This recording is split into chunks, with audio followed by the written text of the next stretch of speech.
প্রথমবারের মতো ঢাকায় চলচ্চিত্রের শীর্ষ নায়ক শাকিব খানের সঙ্গে প্রিয়তমা সিনেমা করেই দারুণ জনপ্রিয়তা লাভ করেন ওপার বাংলার ছোট পর্দার অভিনেত্রী ইধিকা পাল। এরপর আর পেছনে ফিরে তাকাতে হয়নি তাকে। একের পর এক সিনেমায় কাজ করে চলেছেন এই নায়িকা। ঢালিউডের পর টালিউডে পা দিয়েও সুপারহিট ইধিকা। সম্প্রতি দেবের সঙ্গে জুটি বেঁধে খাদান সিনেমাও ব্লকবাস্টার এই অভিনেত্রীর।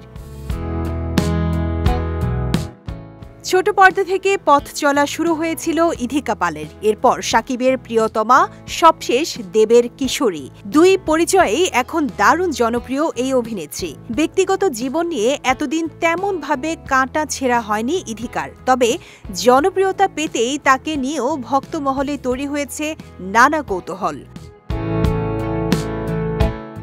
শোনা যাচ্ছে টালিপাড়ার খ্যাতনামা ফটোগ্রাফার তথাগত ঘোষের সঙ্গে বেশি সময় কাটাচ্ছেন ইধিকা। সম্প্রতি তারা হিমাচলের ছিটকুলে একসঙ্গে বেড়াতেও গিয়েছিলেন। তবে একা নয়, তাদের সঙ্গী ছিলেন কিছু বন্ধু-বান্ধবও।